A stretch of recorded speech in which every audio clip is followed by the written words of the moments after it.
We come on the air with breaking news at 10. Brian O'Hara is out as Minneapolis Police Chief. In just the last 2 hours, Mayor Jacob Frey announcing he accepted O'Hara's resignation today after allegations he interfered with an investigation into his conduct.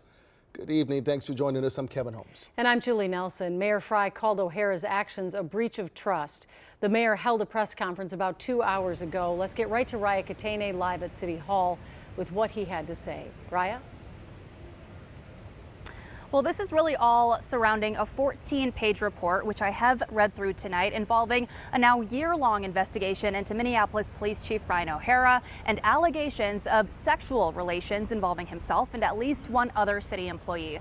But Mayor Jacob Frey says that is not why O'Hara decided to step down today. The mayor says that he accepted O'Hara's resignation because of a report concluding that O'Hara interfered with that initial investigation, not because of the sexual allegations themselves. The report, which was conducted by an outside law firm, says there's not enough evidence to show that O'Hara did engage in sexual relations with an employee. But what it does say is that they are stating that he intentionally deleted personal contact information for a city employee from his city-issued phone and that he shared information from the investigation with another city employee even after he was instructed not to.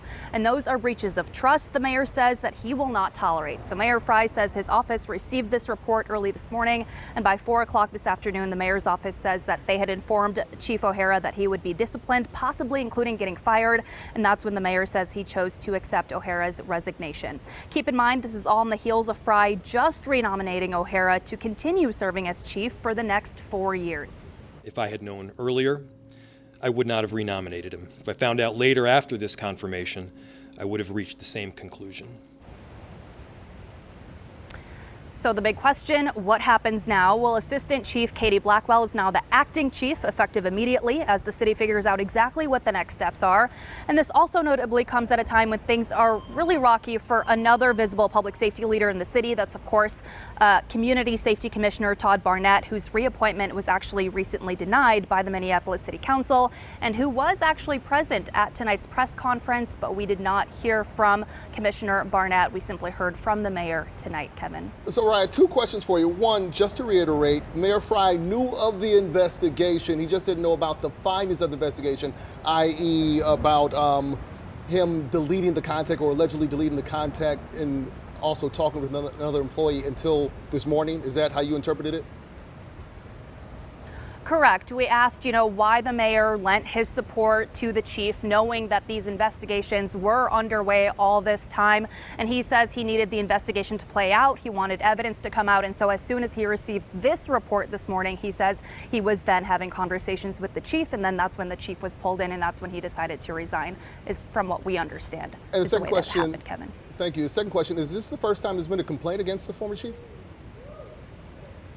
It is not. I did check in with the city and the police department tonight. They've confirmed within the last hour or so. They tell me the chief has 35 total complaints against him at the moment, 17 of which are currently open. And we're still working to figure out exactly what the nature of those complaints are. All right, Kevin. to your point, the mayor was set to renominate him in just over a week. And this also comes on the heels of just one of the biggest recruiting classes in recent memory. Raya, thank you.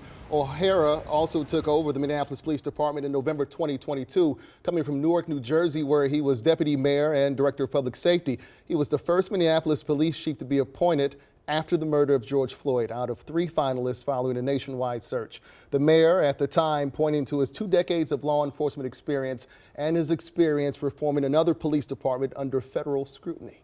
Well, Councilmember Michael Rainville says he brought up concerns about these allegations against the chief concerning inappropriate relationships to the mayor within the last month, and says the mayor told him they were looking into it.